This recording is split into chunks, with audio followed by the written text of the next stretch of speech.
So a staff team from the International Monetary Fund, or the IMF, is visiting Angola. They're currently on the ground to negotiate a loan facility after lower oil prices hammered the finances of Africa's largest crude exporter. The ministry said the IMF team will be in Angola from yesterday, that's the 1st of June, to the 14th, and will discuss options on how to diversify the Angolan economy and reduce the country's dependence on the oil sector. Angola says in April that it will begin loan negotiations with the IMF on a 3-year loan facility. Angola's economy grew rapidly after a 27-year civil war ended in 2002, peaking at a growth of 12% 3 years ago.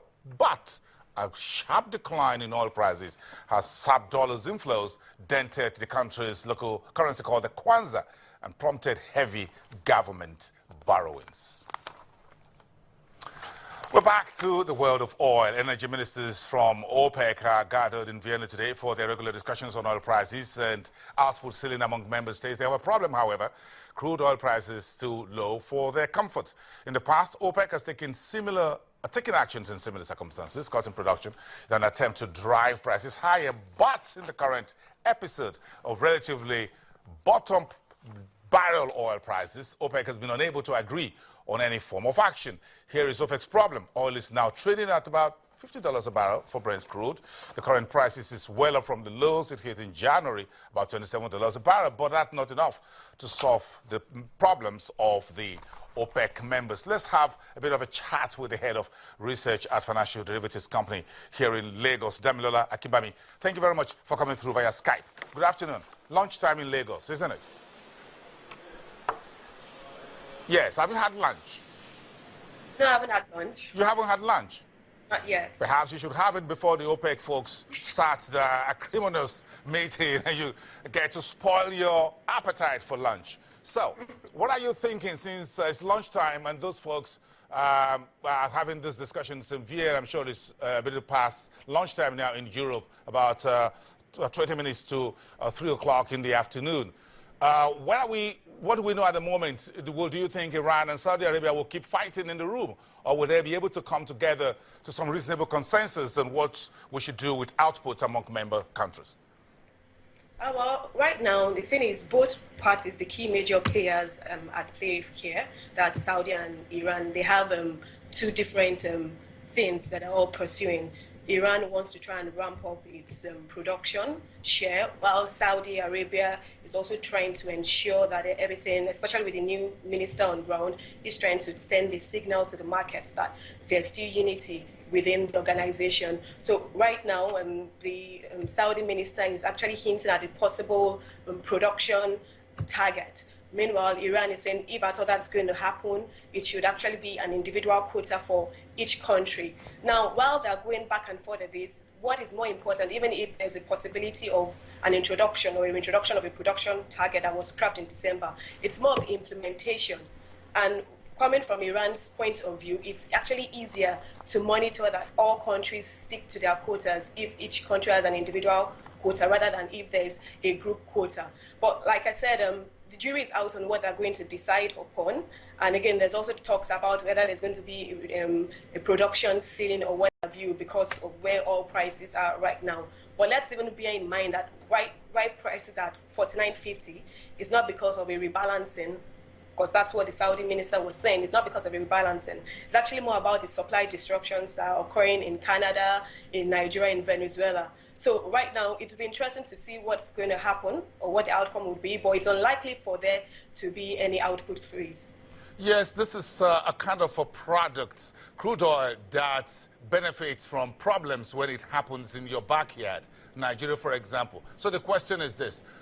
What is in the meeting today for Nigeria? What do we have? How does this meeting benefit Nigeria, Africa's top oil producer? All right, now one of the things also that they're going to be discussing at the meeting is also the appointment of the Secretary General. And we all know that there are talks about Nigeria actually winning that slot.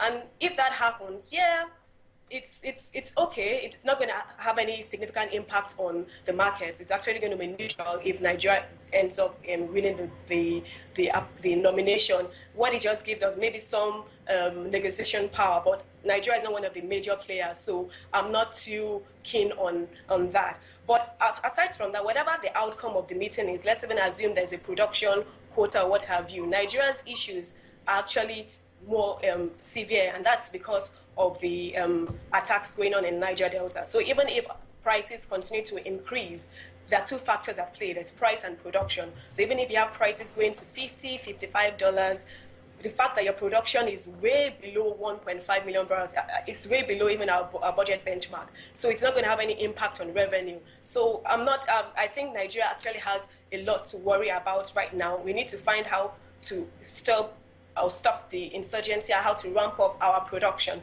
and then we can start seeing the trickle effect on revenue, on reserves, and what have you.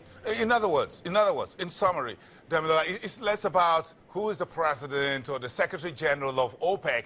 It's a matter of who is the big boy in the room. And when we say who is the big boy within oil-producing countries, what do we mean?